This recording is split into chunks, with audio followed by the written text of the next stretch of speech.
E aí, gente, tirando isso aqui, no vídeo de hoje a gente vai falar um pouco sobre segurança da informação de novo. Hoje é sobre antivírus. Assim, eu já fiz um vídeo parecido com esse, mas esse vai ser um pouco mais detalhado.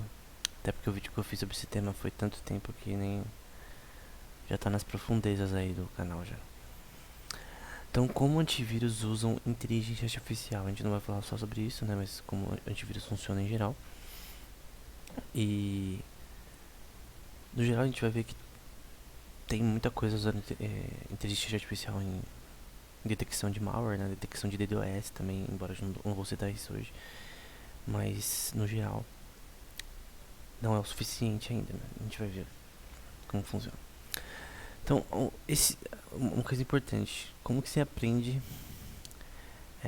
sobre o que é o que está mais novo, quais são as melhores ferramentas ou quais são as melhores formas, principalmente da questão de defesa e de análise de malware, de vírus, né? Embora o nome correto é malware. É através de blogs de empresas de segurança da informação. É estranho porque normalmente, para você aprender sobre as coisas, normalmente você vai para a área acadêmica. Você vai procurar artigos acadêmicos. Mas é estranho porque na área de segurança da informação, os blogs das empresas de segurança são tipo extremamente bons e até melhores que artigos acadêmicos às vezes, né? Então, por exemplo, esse é um blog da FireEye, que é muito famosa, é uma empresa de segurança, vende firewall também, enfim, várias ferramentas de antivírus. E aqui eles falam sobre como eles usam machine learning para detectar e prevenir malware, né? Isso aqui é uma coisa base. Nenhum antivírus decente no mundo deixa de usar inteligência artificial hoje em dia. Todos. Todos têm pelo menos um pouco de inteligência artificial ali. Se não ter, é lixo. É literalmente lixo. E a gente vai ver por quê. Depois eu falo mais sobre algumas coisas que foram faladas nesse blog, né? Também no Microsoft, falando sobre como eles usam, né, inteligência artificial também para proteção contra ransomware. E tem um artigo desses autores aí que faz tipo uma pesquisa geral falando sobre as diferentes técnicas de malware, né? A gente vai usar esse mais um. Só que esse é um pouco antigo, tá? É 2007. O que a gente vai usar posteriormente é mais novo. Então tem duas formas, né? A baseada em assinaturas e a baseada em anomalias, né? A baseada em assinaturas é basicamente você pega o... Vamos supor que tem um malware conhecido. Você tem ele no seu banco de dados. Vamos supor que eu tenho 50 mil tipos de vírus de malware que estão no meu banco de dados. E eu marco ele, ele tem um código específico que eu consigo associar com ele, né? Então, toda vez que eu detectar ele no computador do cliente, né? No caso da pessoa que está rodando de vírus ou de uma empresa, vai ver que aquilo lá está no banco de dados do antivírus e vai bloquear. O problema é que às vezes, muitas vezes, os próprios desenvolvedores de malware, né, criam códigos polimórficos ou oligomórficos que às vezes eles conseguem mudar automaticamente o código sempre que eles são detectados. Eles podem fazer o código do malware demorar para ser detectar, demorar para executar usando sleep, né, no código. Eles podem tentar usar várias formas de fazer que o método de assinatura não funcione. Então hoje em dia, se você só tem um banco de dados com malwares, não dá certo, porque continuamente os malwares eles estão mudando a sua estrutura, né? E muitos malwares também, eles têm o código que faz o troço lá, por exemplo, um RAT, por exemplo, que consegue tirar foto do seu computador, consegue controlar seu mouse, tirar screenshot, que é muito usado contra banco, por exemplo, pela Lazarus, que é um grupo norte-coreano. Que eu vou falar sobre isso em outro vídeo. Assim, grande parte do código não faz nada, é lixo. É só pra atrapalhar quem tá analisando o código e também os antivírus. Aí tem aquela parte pequenininha, sei lá, 10 mil linhas de código que faz o que o malware quer fazer, né? E o resto é só, tipo, só tá lá pra atrapalhar mesmo. Então não funciona. Tem uma anomalia que é baseada na forma como ele se comporta, mas também não é o suficiente, né? Então, por exemplo, como funciona uma análise de um malware? Então aqui é uma investigação do Black Hat Ransomware pela Trend Micro, que é uma empresa famosa também de segurança.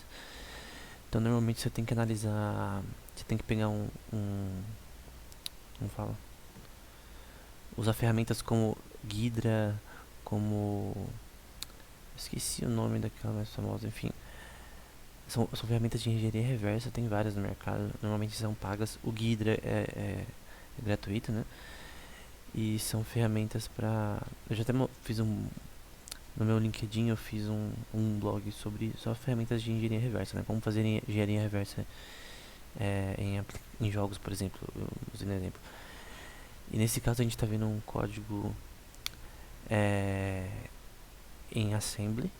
Lembrando que primeiro vem o zeros e uns, né? A binário.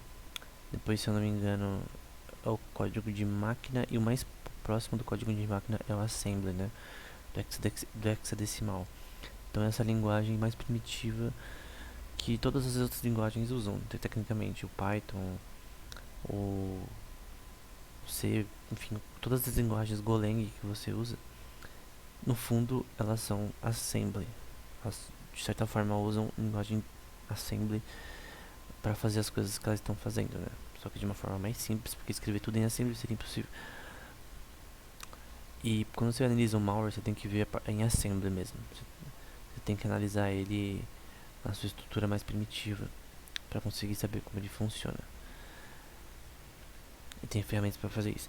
Só que a gente tem que fazer isso em larga escala, né? Com milhões de malware que estão circulando ao mesmo tempo e que estão mudando completamente.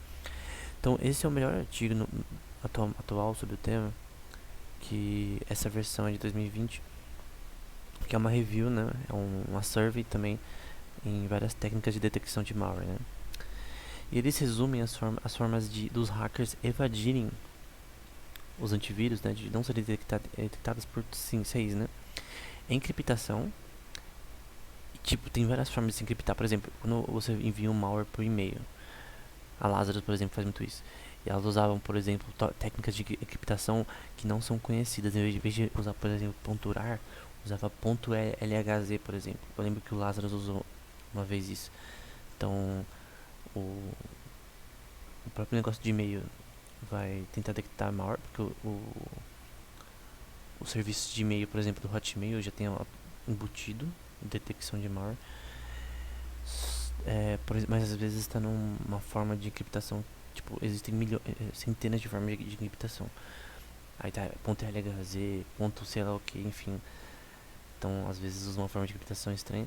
Às vezes também usa código que não é muito conhecido, por exemplo, código em Visual Basic, assim, linguagens randômicas também para fazer difícil ser a detecção do malware ou a análise dele. Então formas de encriptação pode ser várias. Código oligomórfico, em que eles pode ter, o malware pode ter, no caso de ransomware, pode ter diferentes chaves de encriptação. Aqui eu vou ter que sair um pouco. Deixa eu ver se tá gravando. Tá gravando. Eu vou ter que sair um pouco aqui para ler, porque eu não consigo lembrar. Então, o oligomórfico, ele tem uma chave diferente e é usado tanto para encriptação como para decriptação do payload do malware, né? Que o payload é o que faz o negócio do malware.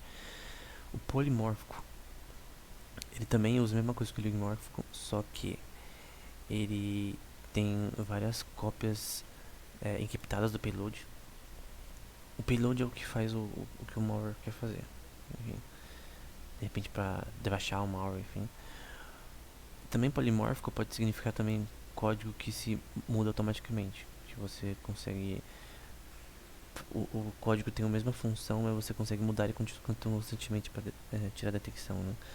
O metamórfico não usa encriptação, né? Ele usa aquela coisa que eu falei, né? Tipo, código inútil. Dynamic Code Hiding, né? Tipo, você esconder código, você esconder as reais intenções do malware. Então, tem tanto código inútil que não detecta, que realmente, tipo, tem 10 milhões de linhas de código inútil e só 100 com o que o malware faz. A Stealth, que é proteção de código, né? Normalmente eles usam muito máquinas virtuais, né? Tipo, formas de prevenir acesso de máquinas, porque normalmente os pesquisadores usam máquinas virtuais para detectar, para analisar malware. E os antivírus também. Tem uma coisa chamada sandbox, que ele abre meio que uma, entre aspas, máquina virtual para analisar o código e executar antes de executar no seu computador, para ver se realmente tem antivírus que tudo faz isso. Então, antes de você, por exemplo, executar um Minecraft, vamos supor que o Minecraft, eu coloquei um malware no Minecraft. Antes de executar seu Minecraft, o antivírus executa em sandbox, que é uma máquina virtual, só que tem que ser rápido, né? Não pode demorar muito. Não pode demorar muito.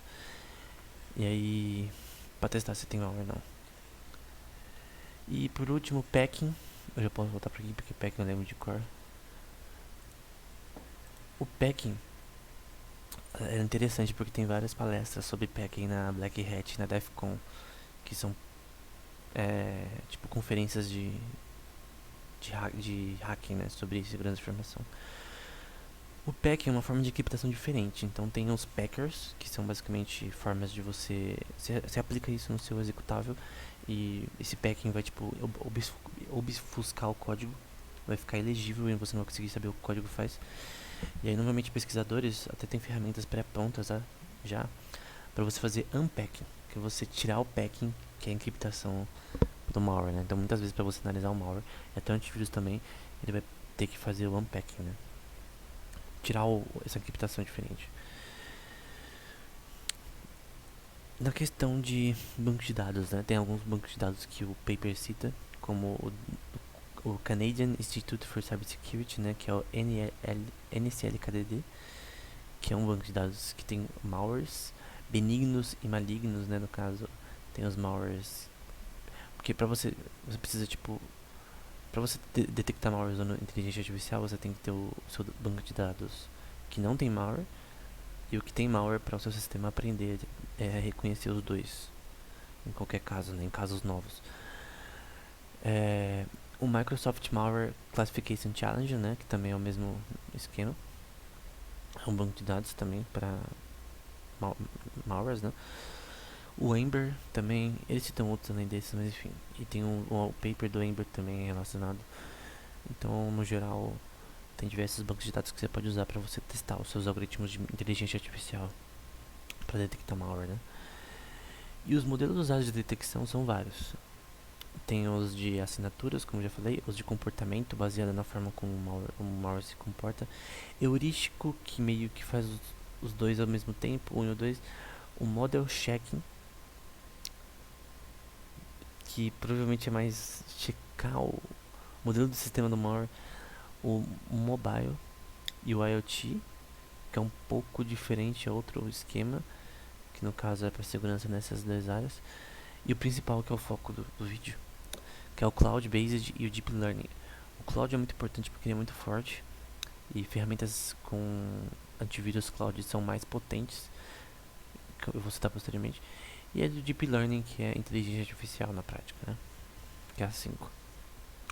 Sobre Deep Learning eles vão falar, né? E sobre ferramentas cloud, né?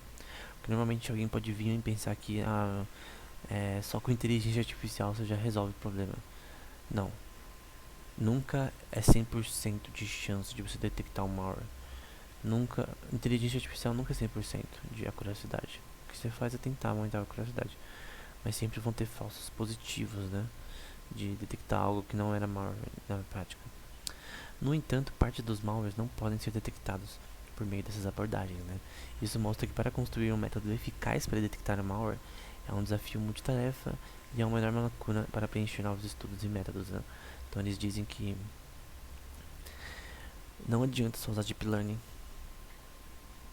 e Cloud, embora na minha opinião sejam os melhores, né? Mas enfim. Quais são os melhores métodos, né? Na prática, o Behavior Based foi o melhor, que é baseado no comportamento. O Deep Learning foi o quarto ali. Em nuvem, que é o Cloud, foi em terceiro, enfim. Então dá pra ver que o pior é baseado em assinaturas, que é o método antigo de detecção de malware, né?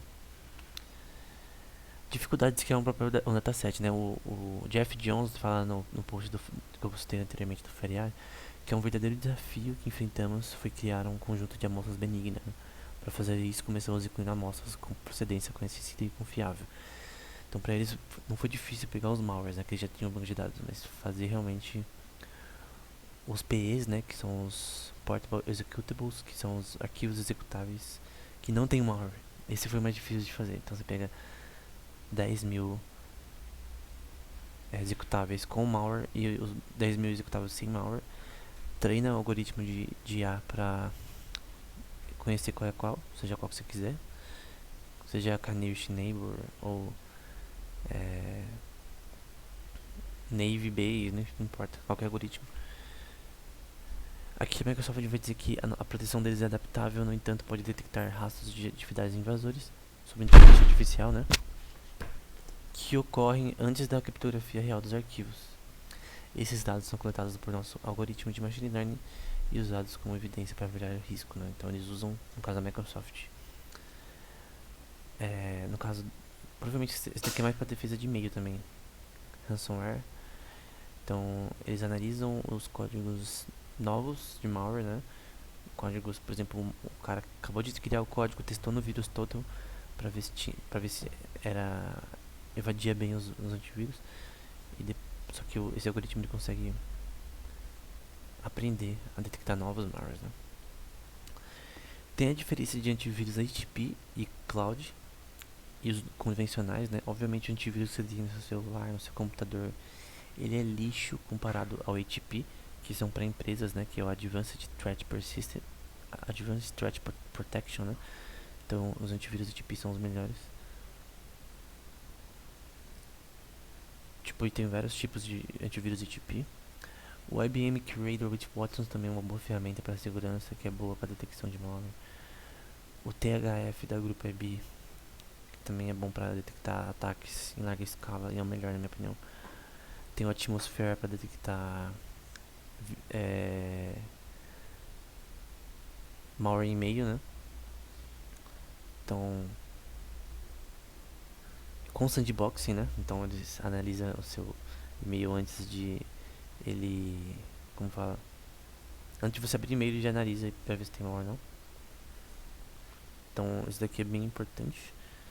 E eu gosto muito dessa empresa, né? Então com certeza para serviço de e-mail é uma das melhores.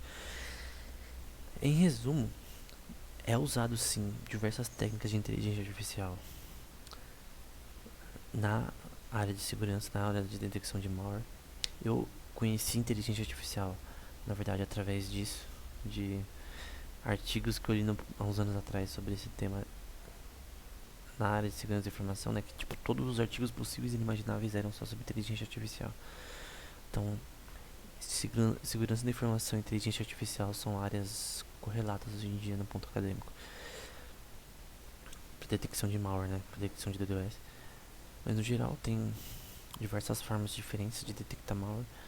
Tem formas de você evadir malware, né? Usando packing, usando formas de criptação desconhecidas, usando código, linguagens que não são conhecidas ou não são usadas muito, né? Como Visual Basic ou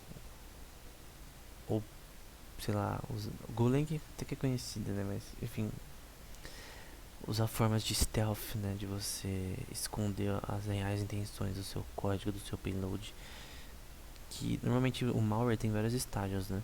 Tem alguns malwares que primeiro, vamos supor que você clicou no e-mail da sua empresa, tem um malware, e aí primeiro o malware, às vezes ele é só um downloader. Então quando você clica no e-mail lá ou no PDF com o malware, ele vai ele vai baixar primeiro o malware. Ele tem vários estágios, né, os malwares. Ele vai primeiro desencriptar o malware, vai executar o executável, vai baixar o novo malware, enfim, tem várias etapas de decriptação e encriptação dentro do próprio malware. E isso dificulta a análise dos antivírus, né? Obviamente os hackers sempre estão... É uma guerra de gato e rato, mas tipo, eles sabem que tem ferramentas que usam AI e eles sabem também invadir isso. Tipo, se não der certo uma vez, tenta outra vez, enfim. Tem também a questão de que eles podem... O hacker, no caso, ele pode estudar a empresa e ver qual tipo de antivírus que eles usam e testar os malwares deles com o antivírus que a empresa usa. Então vamos supor que o cara vai no LinkedIn da empresa, vê as ferramentas que os funcionários usam e já usam isso como base para intrusão. Então, às vezes, nem o antivírus é o suficiente para isso, né? Também tem, como a gente viu no Lapsus, né? Tem hackers que eles nem atacam com malware, eles só usam engenharia social, pegam senhas de funcionários e entram no sistema. Nesse caso, antivírus, mesmo ATP, não vai fazer diferença. Então, mesmo antivírus ATP, que é o mais forte, não é o suficiente para acabar com ataques, né? Tem grupos que não, o seu antivírus não vai fazer nada, porque na prática eles não precisam de seu antivírus, né? Eles vão usar outras formas de hackear. Então, era isso. Perguntas podem pôr nos comentários. Até o próximo vídeo.